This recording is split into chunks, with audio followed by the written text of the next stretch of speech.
Hum? Muito bem. Bom dia, boa tarde, boa noite.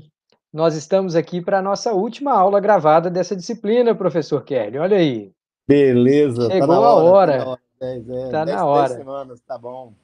Então, né, a gente vai completar um pouquinho a discussão sobre economia comportamental e vai até anunciar uma coisa legal, que no nosso encontro dessa semana, encontro síncrono, né, da sexta-feira, a gente vai ter um estudo de caso bem interessante para discutir.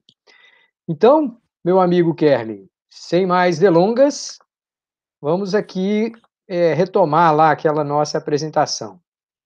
Aquela Apareceu longa aí? apresentação. Apareceu aí? Apareceu sim. Pronto. Eu tenho uma mensagenzinha aqui, me avisando de que eu estou apresentando e me pedindo de fazer isso. Pronto. Então, quando a gente terminou a nossa última apresentação, a gente estava falando sobre viéses cognitivos. E a gente não podia passar adiante e começar a falar de nudge e do empurrãozinho sem falar desses dois últimos vieses que estão muito presentes nessa realidade nossa de pandemia, de controvérsias, de polarização ideológica e tal. O primeiro deles é o viés de confirmação. E aqui a gente tem duas imagens que ajudam a entender bem. A primeira delas, a da direita, aqui vamos começar com a segunda, a da direita. Uhum. A gente está vendo ali um monte de palavras yes, yes, yes, yes, que quer dizer sim.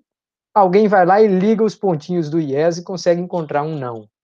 Então, às vezes, não importa o quanto que a evidência seja forte a favor de um determinado argumento, as pessoas encontram uma maneira de distorcer aquela evidência, de mal interpretá-la, para se ater às suas crenças. Aí, nessa segunda imagem, que na verdade é a primeira, que está à esquerda, ela acaba fazendo uma espécie de um detalhamento mais profundo sobre o que é esse viés de confirmação. A verdade é que a parte de interseção entre o que a gente sabe, o que os fatos nos autorizam a dizer, e aquilo que a gente acredita, ela é muitas vezes menor do que a gente pensa que é. Então, a gente acredita que tem a posse dos fatos, que a nossa visão é objetiva, é mais objetiva do que das pessoas com quem a gente dialoga, mas muitas vezes a gente não tem essa capacidade de ler os fatos sem nos despir de nossa opinião. Não é isso, Kelly? Uhum. Exatamente, Luiz. Pois é. O segundo que eu acho que também a gente não podia deixar de falar, no contexto de pandemia, no contexto de discussão se vai ter hidroxicloroquina, se vai comprar vacina da China ou não, é o chamado backfire effect, ou efeito reverso. Muitas vezes você cria uma política, ou você cria uma estratégia de comunicação, ou você desenvolve um projeto dentro da sua empresa para alcançar um objetivo, e aquilo ali acaba tendo o efeito oposto. E aqui a imagem que a gente tem do lado é justamente a imagem de uma vacina. Gente, por mais esforço que o governo faça, como está acontecendo lá com o governo paulista, dizendo que vai até exigir, vai tornar a vacina obrigatória no estado de São Paulo, isso acaba tendo um efeito contrário. Mais e mais pessoas começam a pensar: não, isso daí é um grande complô, eu não acredito nesse governo, ele está querendo violar a democracia, e acaba falando: agora é que eu não vou vacinar mesmo. Tá, então, isso são viés, são tendências cognitivas. Se a gente não tiver atento a elas, a gente pode se perpetuar nesse padrão de conflitos que a nossa sociedade se encontra hoje, não é isso? E só para concluir se você acha que a gente ainda não falou o suficiente de vieses cognitivos, eu tenho aqui uma imagem que parece ser até uma arte, né? Ô, Isso Luiz, daqui, eu acho até a gente tem que fazer uma seleção muito radical dos vieses, porque, por exemplo, o viés que a gente chama endowment bias, como é que diz e como é que você traduz ele? O da posse, você tem uma posse de uma coisa, você valoriza de uma maneira irracional. Eu quero dizer que esse é um bias muito relevante, muito relevante. O bias também do hot code, quer dizer, você pensar numa situação, você fria e numa situação quente é completamente diferente. Outro bias que eu acho que é o desconto hiperbólico, é outro tipo de bias fundamental para a gente entender. Eu acho que tem muitas coisas. Por exemplo, eu queria dar uma ideia da metodologia de trabalho dos psicólogos, que a gente parece que está só dizendo que eles dizem. Não, eles não dizem. Eles fizeram um monte de experimentos para provar que nós funcionamos desse jeito. É assim que é a nossa psicologia comportamental. A gente se comporta assim. Chama um pouco comportamental em contraste com a psicologia, digamos, que procura as causas mais profundas do comportamento. Esse aqui só está dizendo, ó, se comporta assim. O que eu vejo é que se comporta assim. Por exemplo, o chamado endowment bias, que, Luiz, eu acho que é o bias da posse. Você tem uma coisa, você valoriza demais aquela coisa. Por exemplo, imagine que você vai estar anunciado o show da sua banda favorita, aí, a sua banda, do seu sertanejo favorito. E você compra o ingresso por 120, tá bom? Ora, Certo. e depois aparece um camarada lá, um casal lá, diz, ó, pô, a gente não conseguiu o ingresso e tal, tu não tá faltando ingresso, tu não quer vender o teu, não? Aí o cara, quanto é que você dá? Dou 200, vendo nada, vendo nada. Peraí, isso pode fazer sentido, pode. Porque quando você comprou por 120, você pode ter tido um grande excedente do consumidor. Você podia dizer assim, não, até 200 eu compro. Aí quando você chega lá, o ingresso estava por 120. Você comprou por 120, beleza. Tinha 80 de excedente do consumidor. Então aquele ingresso, na verdade, você dizia, eu pagaria por ele até 200. Mas vamos imaginar agora que o cara diz, não, tá bom, eu pago 250. Aí você diz, não, pago não, vendo não. Sim, eu quero sim, mas quanto você pagaria no máximo para assistir esse show? Eu pagaria no máximo 200. Sim, eu estou pagando 250 para não assistir. O racional seria dizer, beleza, para mim o limite que eu pago para assistir esse show é 200. Você está me dando aqui 250, meu amigo, tá beleza, então esse é dinheiro demais. Entenda o que eu estou dizendo, não é os 120 que você pagou, é o que você estaria disposto a pagar. O cara está te oferecendo mais do que você estaria disposto a pagar. Então, isso é um viés de comportamento que não cabe naquele modelo de homem racional. Como não cabe naquele modelo, ninguém nunca falou na decisão hot-quente. Todo mundo diz, eu não tomo tal medicamento, se eu não tomo, se eu tomar, eu vou tomar isso, que isso e tal. Na hora H, que adoeceu, e agora? Vai tomar o quê? O casal, eu tomo o que me derem.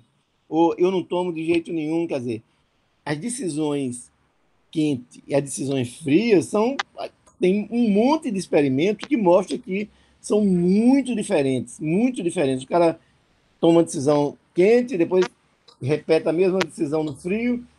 Isso não cabe naquele modelo de homem racional. Quer dizer, o homem racional não tem quente e frio no modelo do homem perfeitamente racional, mas a gente sabe que tem. E todos nós já tomamos decisão, menos Luiz, que é mineiro, já tomamos decisão de quente e frio, e a gente diz, não, peraí, não é por aí não, eu tomei aquilo ali porque foi numa situação no quente, mas agora eu estou olhando friamente e a minha posição muda.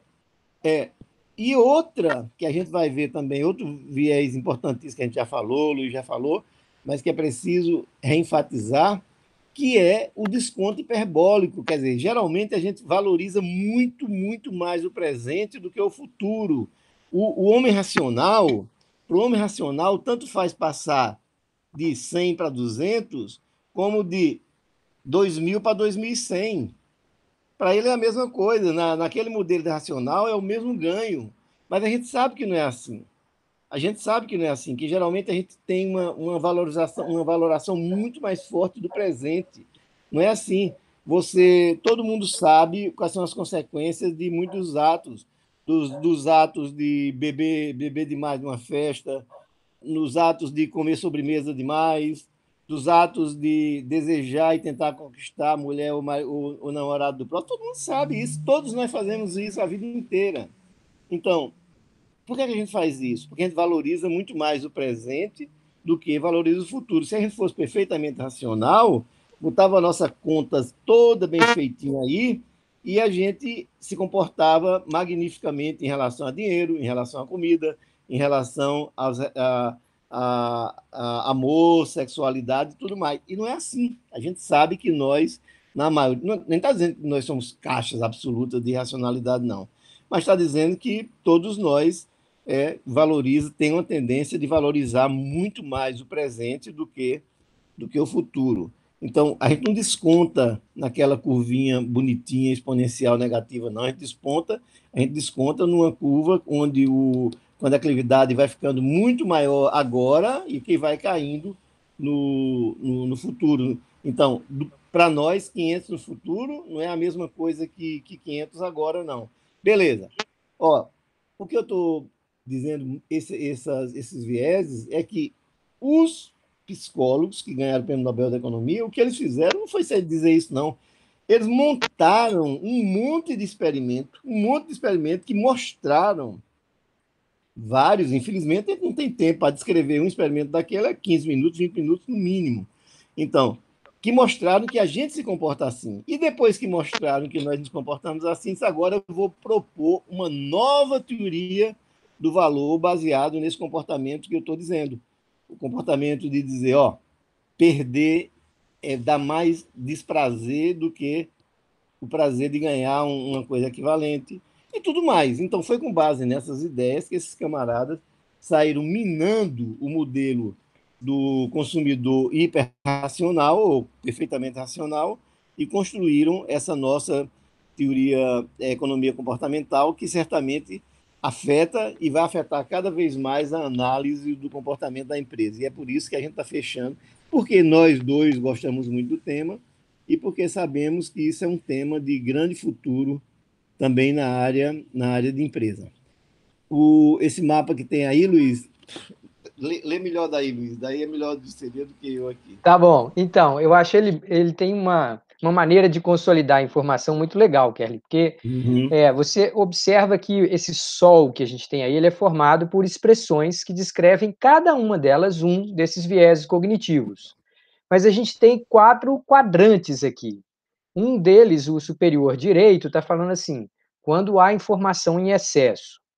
O quadrante direito inferior está dizendo assim, quando não há significado suficiente. Aí o quadrante inferior esquerdo está dizendo, quando há necessidade de agir rápido, e o quadrante superior esquerdo está falando quando eu tenho que me lembrar. Quando eu deveria me lembrar. Então, busca a ideia também da memória, e da memória sendo um registro imperfeito, muitas vezes suscetível a todo tipo de contaminação, digamos assim, pelos nossos desejos e anseios. Mas quando a gente vê essa foto de um conjunto tão grande de deslizes, de tendências da nossa mente, que muitas vezes podem agir contra a gente consegue entender por que tem toda uma área da economia comportamental chamada arquitetura de escolhas. A expressão em inglês nudge, para o empurrãozinho, é o penúltimo tema da nossa conversa aqui, e a gente vai falar bem de passagem sobre aspectos cognitivos das decisões morais para concluir essa nossa apresentação. Então, nós temos aqui 2 criaturas que vale a pena você falar um pouquinho deles, Kelly. Já falamos, mas enfim, Já vale falamos lembrar. muitíssimo, muitíssimo dele. Esse mais aqui, com mais cabelo, mais louro, é o famoso Thaler, que ganhou o Prêmio Nobel de Economia sozinho, com economia comportamental, e que foi presidente da Associação dos Economistas Americanos, que disse para o outro Prêmio Nobel de Economia, que está olhando para a gente rindo aqui, como sempre, ele está sempre rindo, um pouco mangando para os menos inteligentes do que ele, que é quase toda a humanidade, e disse que os doidos agora tomaram conta da tamarineira. Tamarineira. Os doidos agora é quem estão gerindo a tamarineira aqui. Pronto. Então, ele junto com esse cara daí, o Cassius Stein, que nem sequer é economista, é um cara muito eu acho que é da área de direito, ele é forte na área de direito, e é uma coisa que quero dizer para vocês, a área de direito está colada na área de economia. Tem um monte de gente economia trabalhando nos departamentos de direito, um monte de gente de direito trabalhando no, nos departamentos de economia, de negócios e tudo. Essas áreas estão muito misturadas. Não se estranhe que daqui um dia você vai encontrar prêmios Nobel de economia, gente com, na verdade, formação de direito. Não estranho. Eu não estranharei nada no dia que disser que ganhou um prêmio Nobel aí alguém da área de direito, porque a área de contratos, por exemplo, é uma área que o pessoal de direito pisou fundo. Essa área de comportamento é outra área que o pessoal de direito pisou fundo. Até porque nos Estados Unidos a formação de direito tem algumas diferenças. O Luiz sabe isso 1000 vezes mais do que eu, mas a área de direito é mais tem uma parte quantitativa, tem uma parte mais histórica, uma parte mesmo de economia, que aqui a gente não é a nossa tradição, mas uma tradição mais, eu acho, francesa, uma coisa assim. Mas o fato é o seguinte, esses dois aí desenvolveram essa ideia de nudge.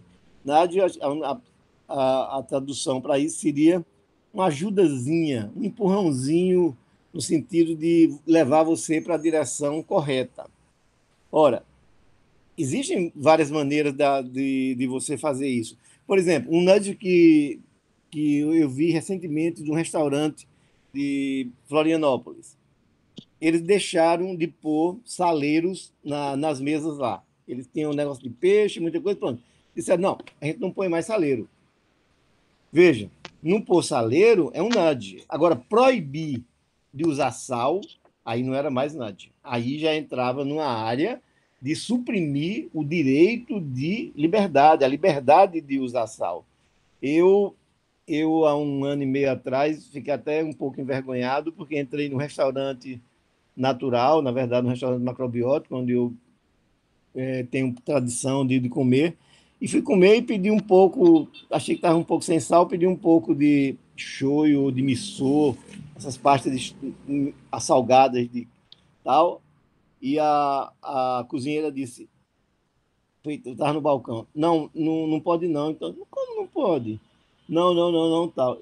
Aí foi chegando a cozinheira-chefe lá, falou, não pode não. E eu fiquei mais do que puto, porque, porra, ela, na minha idade, ela vinha me dizer que eu posso, que eu não posso, ela podia dizer o seguinte, eu não fazer como o restaurante de Curitiba, isso era muito bom, eu não ponho aqui para não, eu sei como você se comporta, você é humano como e eu não vou pôr o shoyu e o miso aqui, porque a gente acha que deve pôr pouco sal na comida. Beleza. Agora, na hora que eu pedi, não caberia mais a ela dizer a mim que não ia me servir. Então, o nudge está nessa diferençazinha, nessa nuancezinha assim. Quer dizer, se ela tivesse não posto o miso e o shoyu lá para a sopa, para não botar na sopa ficar mais salgada, era o puro nudge. Na hora que ela disse a mim que não me dava o que eu estava querendo, aí ela estava retirando a minha liberdade, inclusive de morrer intoxicado ou morrer de tal de sal que não era da conta dela. Eu podia decidir que eu ia comer uma colher de sal dali e ela não era da conta dela nem da de ninguém. O nudge seria ela não dispor o shoyu nem o miso lá, porque ela acha, e eu acho também, e não se deve comer muito sal e tal. Mas chega uma hora que você quer comer sal e não é da conta de ninguém se você tal. Eu conheço um amigo meu super ponderado, um camarada que eu considero um primor de ponderação, e um dia desse eu chamei ele para vir na minha casa, ele tomou um porre grande, adormeceu aqui na minha casa, só foi pegar no outro dia, a mulher dele ficou puta da vida, ligou para mim, achou que eu estava pondo ele no mau caminho e tudo mais e tal. E ninguém tem nada a ver com isso. Ninguém tem nada a ver com isso. Quer dizer, ele decide muito bem como conduz a vida dele. No dia que quiser tomar um porre, toma um porre e acabou. Um adulto se comporta assim, tem o direito de se comportar assim. Então, o NAD se chama, põe o nome dele assim, Estados Unidos, ele se chama de o nome do um paternalismo libertário. É.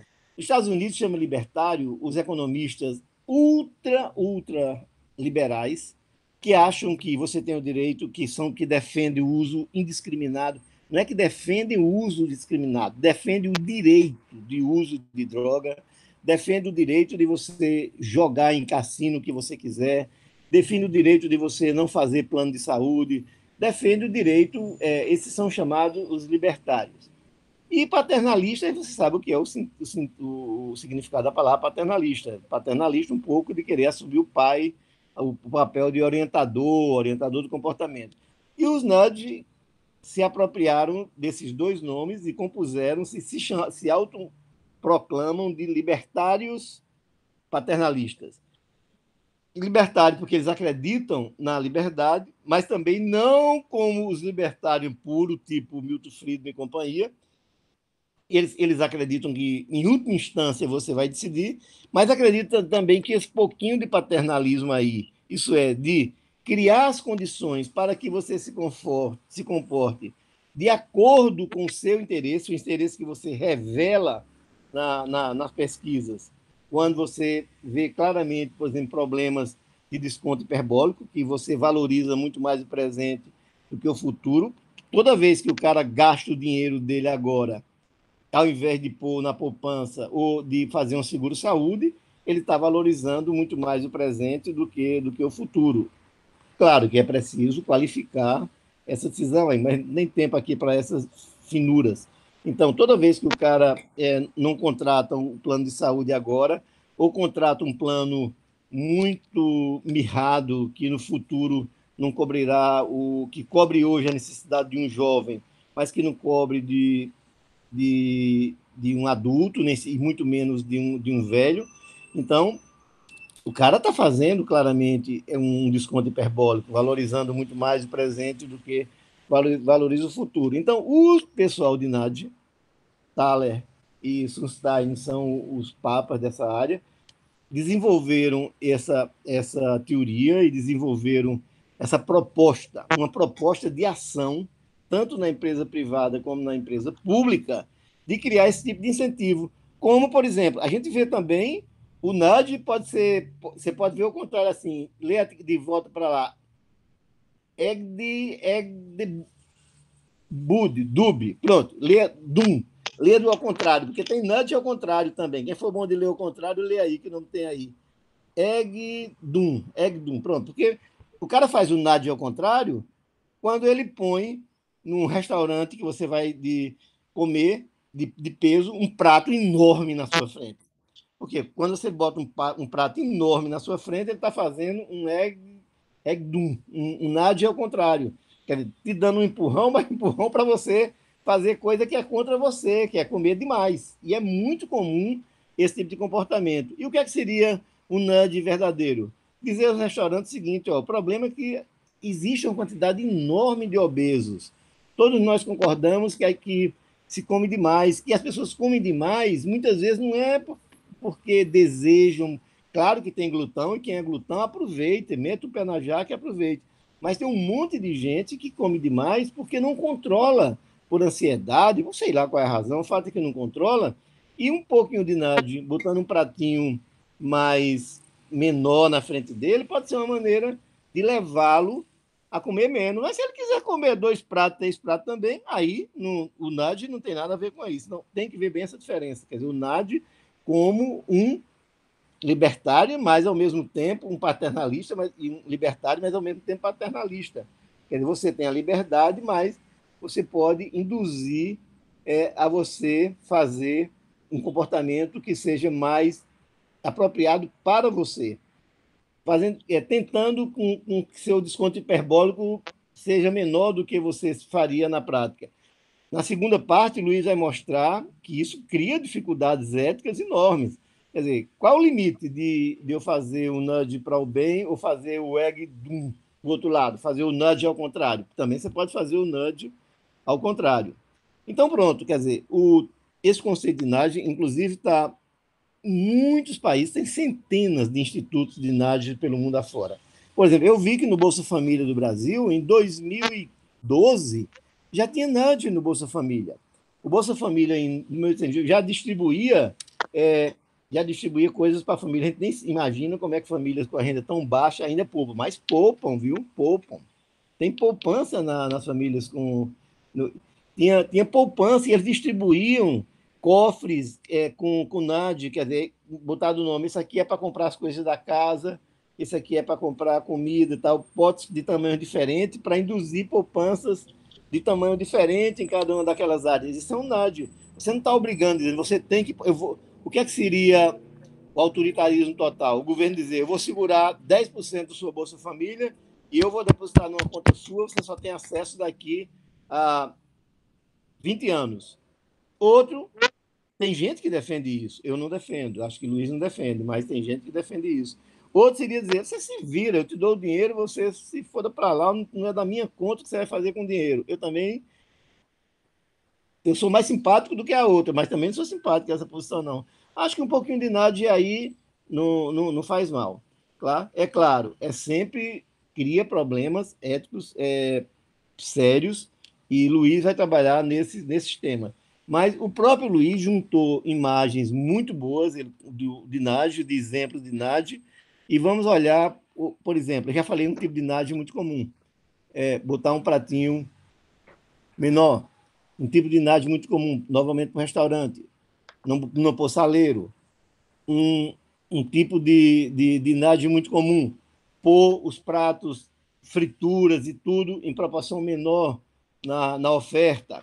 Então, tudo isso, imagine que tudo isso, pelo menos a maioria das pessoas concorda que numa escola infantil ou numa escola juvenil, esse tipo de NAD, acho que a maioria de nós concorda que poderia ser feito.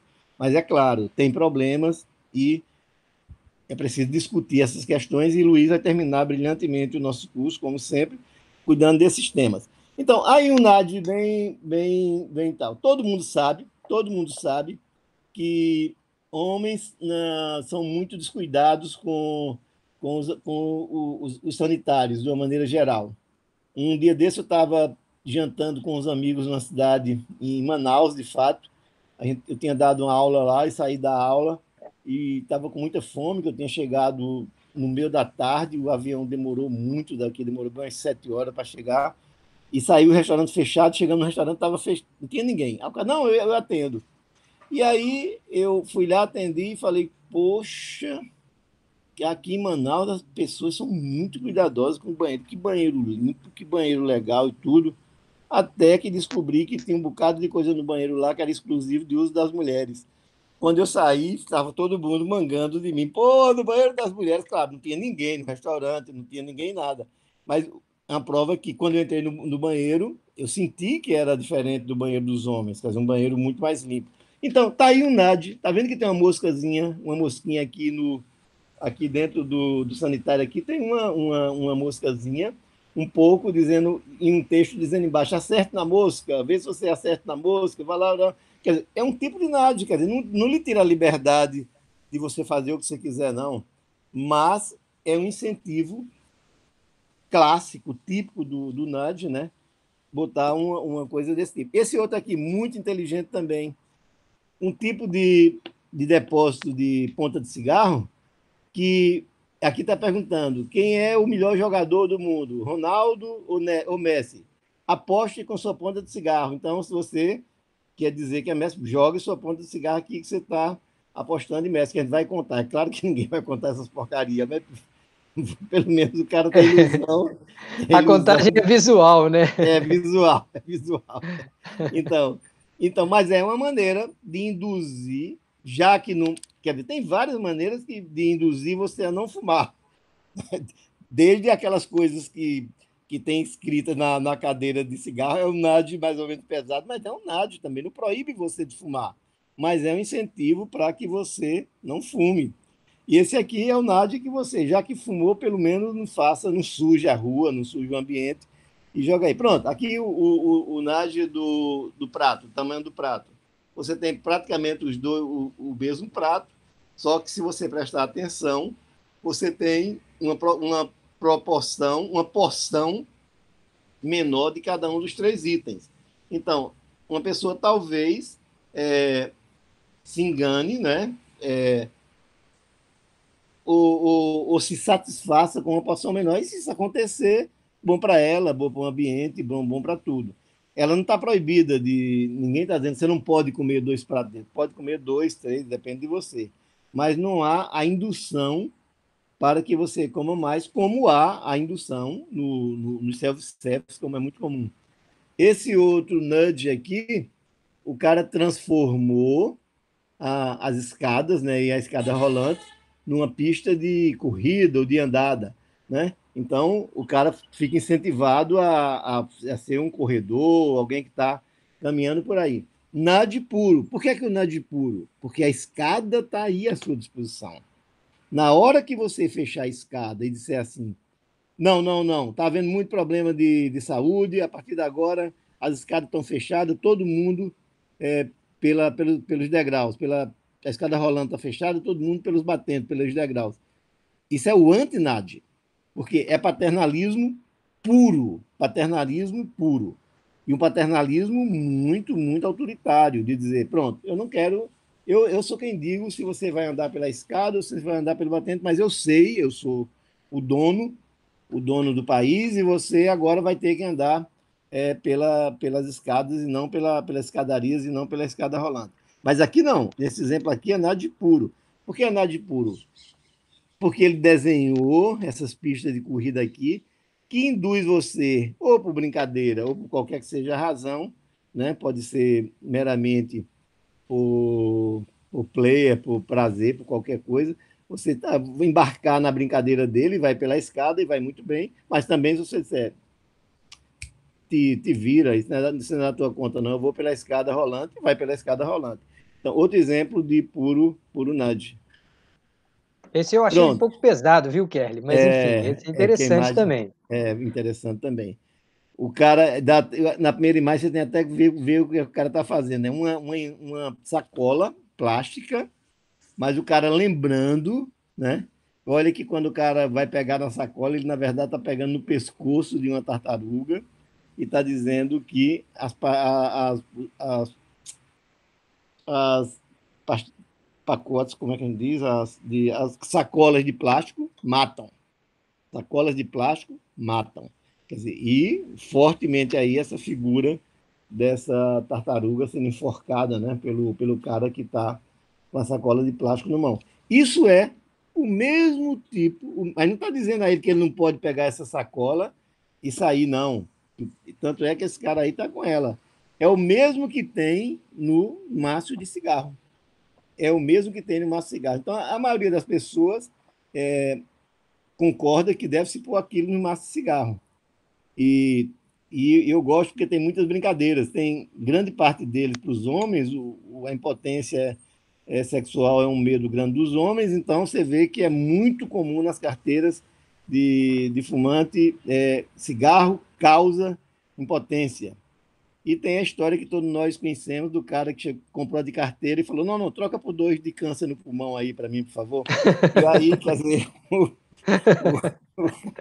o, tem como isso, tem várias histórias aí desse tipo. Então, mas aquele também é NAD. Quer dizer, um NAD um pouco forte, como é o NAD aqui de sacolas plásticas matam, né?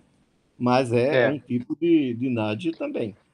Eu acho que a gente deve manter esse aqui em mente. Eu vou mostrar outros, mas esse daqui a gente vai voltar depois, quando a gente estiver falando sobre questão ética, o quanto que Uhum. existe aí uma linha meio Tênue, cinzenta tênue, sobre, exatamente. A quando gente é que sabe você passou da conta, né? exatamente. Mas enfim, esse aqui é uma variação daquele outro, né? Da escada é o mesmo, né? O cara É, contando as calorias. Andou aqui, ganhou, quem botando as calorias, quem botando. O outro é mais exuberante, mas a ideia é a mesma. É é, estimular usar. Esse aqui para manter o lado certo na escada, né?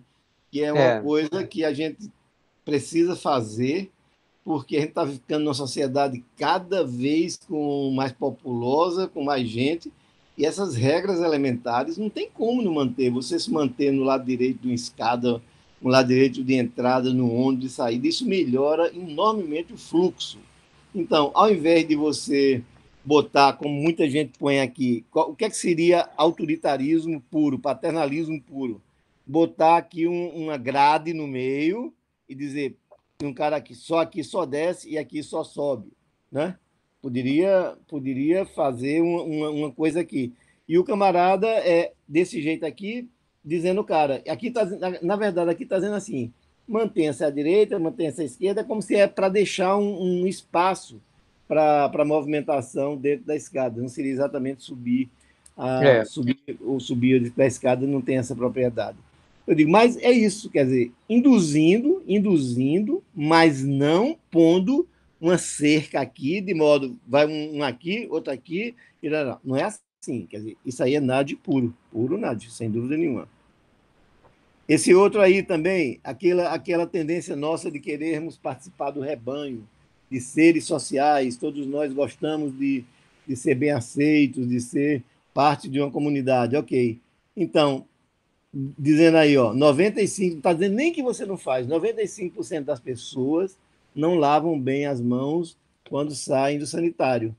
Quer dizer, é um tipo de nudge também muito delicado, porque nem disse que você era assim, nem disse que era mal educado quem fazia isso, não fazia nada, só fez, ó, 95% das pessoas não lavam as mãos. E em tempo de epidemia, esse tipo de nudge poderia estar muito bem difundido, porque realmente seria muito útil nessa situação.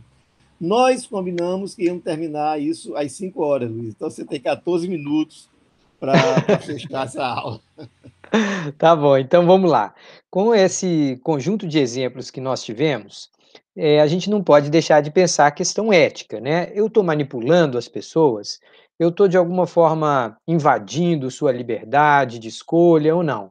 Então aqui, eu sei que essa tabela está em inglês, eu vou tentar fazer uma tradução bem rapidinha para a gente entender os 4 elementos que de alguma forma vão garantir que a sua intervenção, né, a sua política ou sua estratégia de comunicação ou a maneira como que você usou para dar o empurrãozinho, como que elas poderiam ser éticas. Elas precisam preservar a autonomia, a segurança e o bem-estar daquela pessoa que você está tentando ajudar, né?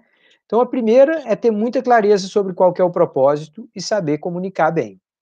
A segunda é em termos de incentivos, mas não que sejam incentivos econômicos, incentivos que sejam dar dinheiro ou de alguma forma pressionar, punir. Então, aqui os incentivos precisam ser leves, precisam trazer um benefício para a pessoa que está sendo objeto da sua intervenção, mas ao mesmo tempo preservando a ela o direito de não aceitar.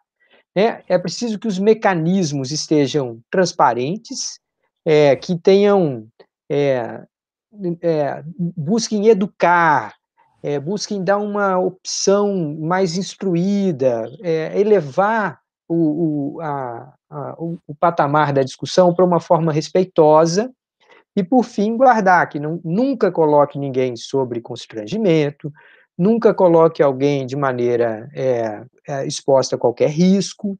Então, na hora de desenhar um nudge, na hora de desenhar um empurrãozinho, é preciso sempre preservar isso, a autonomia, a segurança e o bem-estar. Eu acho que eu vou até colocar uma questão lá na nossa atividade da semana, dizendo, ó, qual dessas intervenções que parece violar os critérios da ética para um empurrãozinho, tá?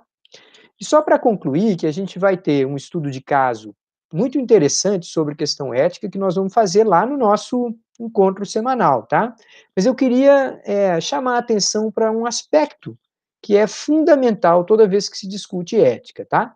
Então, para chamar a atenção para esse ponto, eu vou colocar aqui um exemplo. Então, suponha que você, a pessoa que está me ouvindo agora, decidirá sozinho como dividir um prêmio de R$ 100. Então, Kerley resolveu ser generoso e falou assim, todo mundo que participou aqui da nossa disciplina, eu vou sortear uma pessoa e vou falar assim, ó, tá aqui, você decide como que você vai dividir um prêmio de R$ 100.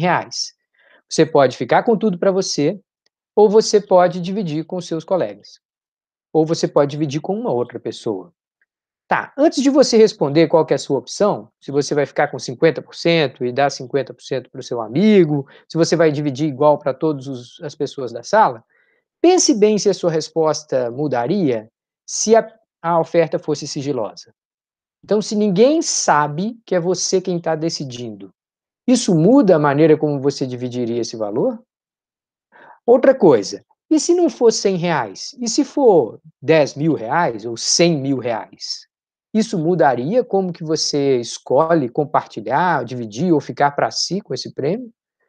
Uma terceira questão, se a pessoa só fosse informada da existência do prêmio e se você não optasse por ficar com tudo. Então, se você optar em ficar com tudo, a pessoa sequer sabe que poderia ter recebido um prêmio. Se essa chavinha for virada para sim ou para não, isso muda a sua resposta. Então, o que a gente vê é que a resposta que você vai dar para uma questão como essa depende muito de como que você está sendo visto. O raciocínio estratégico que você tenderia a fazer, né, naquela descrição convencional do economista, era simplesmente falar: não, eu quero tratar de mim, eu vou ficar com totalmente o prêmio. Na prática, uma grande maioria das pessoas escolhe compartilhar pelo menos uma parte do prêmio. A grande maioria. E isso a gente observa numa sequência de experimentos. Com muita frequência, as pessoas não são essas criaturas tão egoístas e tão voltadas para o ganho pessoal, tá? Não é que nós não sejamos egoístas, mas muitas vezes nós ficamos constrangidos, nos preocupamos com nossa imagem, tanto a imagem que a gente tem, como a imagem que outras pessoas fazem de nós, tá? E além disso, nós temos um certo senso de justiça. Nos agrada viver numa sociedade em que as pessoas têm direitos, que as pessoas compartilham de certas qualidades de vida comum para todo mundo, né? Comuns para todo mundo. Então, Kelly, eu vou parar por aqui, porque o próximo slide seria começarmos a falar desse extraordinário caso, tá, gente? Aqui a gente está falando nos anos 70, de uma decisão que a grande empresa automobilística americana Ford tomou em relação a um carro. Esse carro marrom que vocês estão vendo aqui na frente, o nome dele é um nome até que não venderia muito no Brasil. Acho que no Brasil ele ganhou o nome de Corcel, mas nos Estados Unidos ele chamava Ford Pinto. E pinto, de fato, no sentido de galinho, né? Um filhote de galinha. Mas ele chamava Ford Pinto porque era um carro bem mais compacto do que aqueles que eram comuns no mercado americano. E nós vamos ver que esse automóvel tinha um enorme risco de explodir e de provocar é, danos terríveis à saúde das pessoas e, em muitos casos, até a morte. Então, nós vamos falar como que essa organização tomou decisões que hoje são consideradas claramente antiéticas e como que isso, às vezes, não é apenas uma questão de ganância, né, como muitas vezes as pessoas atribuem grande parte dos comportamentos a esse egoísmo, a essa ganância. Então, doutor Kelly, nós estamos ainda com 7 minutos antes das 5 da tarde, já pensou? Então, eu fui mais eficiente do que você imaginava que eu conseguiria, né? Tá me ouvindo? Oi, seu microfone fechou. Seu microfone. Não abriu ainda. É porque o meu Opa! outro computador é touchscreen, e esse aqui não é, e eu fico dizendo, quebrou, quebrou. Não é nada, não é touchscreen. Então, É, o que eu penso é o seguinte, que nós temos que aproveitar esses 5 minutos que estão para as 17 horas para agradecer a esse pessoal que aguentou essas 10 semanas. É porque não há dúvida nenhuma que nós nos divertimos. Dá trabalho tudo, mas se somar o trabalho com o gosto, com a diversão, seguramente quem ganha é o gosto e a diversão. Mas do ponto de vista dos alunos, isso aí, o trabalho é muito maior. Eles é que têm que aprender, eles que vão ser cobrados, eles que têm que ter a paciência de colocar cada vídeo desse numa escala de prioridade, e às vezes superar os defeitos do vídeo, os defeitos técnicos, os defeitos lógicos e tudo mais. Quer dizer, então tem que agradecer demais a esse grupo de alunos que passou galhardamente por essas 10 semanas, não é brincadeira, foram 20 aulas gravadas, afora das aulas síncronas, né?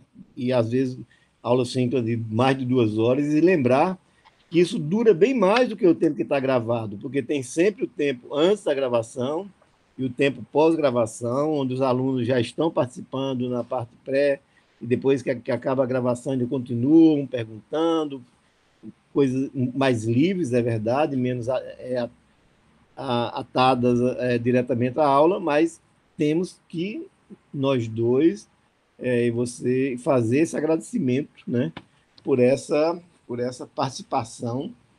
E vamos querer, além de passar por tudo isso, vamos querer que, ao final, nos deem um feedback, porque nós vamos ter que oferecer novos cursos a partir de dezembro, dos primeiros dias de dezembro, na verdade, 30 de novembro, e a gente precisa dessa avaliação, desse feedback, para ver se a gente minora os erros e as dificuldades desse primeiro curso. Então, a todos, muitíssimo obrigado ao colega Luiz Maia pelo compartilhamento, por todo esse tempo. Ele sonhou que ia discutir comigo, mas finalmente ele compreende a teoria de Siddhartha, que os sonhos são para que as coisas não aconteçam, e realmente não houve nenhum momento em que, nem de longe, qualquer desentendimento, nem de condução, de nenhum tipo, nem de horário. Ambos cumprimos todos os horários, cumprimos todos o previsto, o comprometimento previsto, ninguém se atrasou, ninguém deixou de preparar a sua parte, ninguém deixou de fazer sua avaliação. Então, obrigadíssimo a Luiz também por isso, obrigado a todos, e nos encontramos para o nosso encontro final, na sexta-feira, às 8 da manhã, de 8 às 10 para os alunos da turma da manhã, e de 18h30 às 20h30, às 20h20 para os alunos da noite. Então, obrigadíssimo a todos. Obrigado também, gente. Faço minha aqui as palavras do professor Kerli.